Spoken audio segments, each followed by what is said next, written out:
Hi friends এবং আমার ছোট ভাই বোনেরা, তোমরা যারা ব্যাঙ্গালোরে 2022-23 এবং 23-24 একাডেমিক সেশনে ডি ফার্মাসিতে অ্যাডমিশন নিয়েছো, এবং আমি জানি যে তোমরা এতদিন ধরে খুবই চিন্তায় আছো যে তোমাদের এক্সাম কখন শুরু হবে।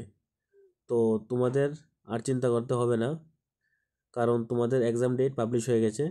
তো আজকের এই ভিডিওতে আমরা তা সম্পূর্ণ জানবো। তো তোমরা যারা আজকে প্রথম আমার ভিডিওটি দেখছো, তো তোমরা অবশ্যই আমার এই চ্যানেলটিকে সাবস্ক্রাইব করে দেবে। তো চলো আর দেরি না করে শুরু করি। তো তোমরা এই নোটিফিকেশনটি গভর্নমেন্ট অফ কর্ণাটকা অফিসিয়াল ওয়েবসাইটে পেয়ে যাবে, বা তোমরা গুগল ক্রোমে গিয়ে www.vetpharmacy.org এই লিঙ্কটিকে সার্চ করলে পেয়ে যাবে। এবং এই নোটিফিকেশনটি 7/12/2024 অর্থাৎ আজকেই পাবলিশ হয়েছে। তো এখানে বলা হয়েছে যে এক নম্বরে যেটা রয়েছে, online submission of exam application and payment of examination fee without fine along with fee details to the board. তো এখানে বলা হয়েছে যে অনলাইন সাবমিশন অফ এক্সামের যে অনলাইন পেমেন্টটা করতে হবে উইদাউট ফাইন ছাড়া। তো এটা স্টার্ট হবে তোমাদের 10/12/2024 থেকে 23/12/2024 মধ্যে। তো এই তারিখের মধ্যে তোমাদের এটা করে নিতে হবে। তো তোমরা এটা অফিসিয়াল ওয়েবসাইটে গিয়ে পেয়ে যাবে। তো আমি জাস্ট বলে দিচ্ছি যে তোমাদের এক্সামটা কখন শুরু হবে। তো তোমরা স্ক্রল করে নিচের দিকে গিয়ে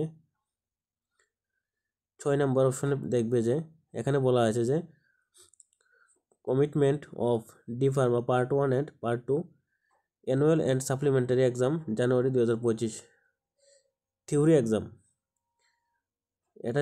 তোমাদের থিওরি এক্সামটা শুরু হবে ডি ফার্মা পার্ট 1 পার্ট 2 উভয়ের জন্যই 15 তারিখ থেকে 15/1/2025। এটা হলো টেন্টেটিভ ডেট, অর্থাৎ 15/1/2025 থেকে শুরু হয়ে যাবে আশা করি, বা এর একদিন পর থেকে। আর 7 নম্বর অপশনে যেটা আছে যে D pharma part 1 and part 2 annual and supplementary exam January 2025। তো এটা হলো প্র্যাকটিক্যাল এক্সামের জন্য। তো এটাও সেম টেন্টেটিভ ডেট, অর্থাৎ 27/1/2025 তারিখে, অর্থাৎ 27/1/25 তারিখ থেকে তোমাদের এটা শুরু হয়ে যাবে। তো আশা করি 27 তারিখ থেকে শুরু হলে ফেব্রুয়ারির 10 তারিখের মধ্যে তোমাদের এটা কমপ্লিট হয়ে যাবে। তো তোমরা যারা এতদিন ধরে চিন্তায় ছিলে যে এক্সাম কখন হবে বা কত তারিখে শুরু হবে, তো আশা করি তোমাদের এখন তোমাদের চিন্তাটা একটু হলেও দূর করতে পেরেছি। তো যদি আমার এই ভিডিওটা ভালো লাগে থাকে, তো অবশ্যই আমার চ্যানেলকে সাবস্ক্রাইব করে দেবে, এবং এরকম আরও নতুন নতুন আপডেট পেতে অবশ্যই চ্যানেলটিকে সাবস্ক্রাইব করে বেল আইকনে ক্লিক করে পাশে থাকবে। নমস্কার।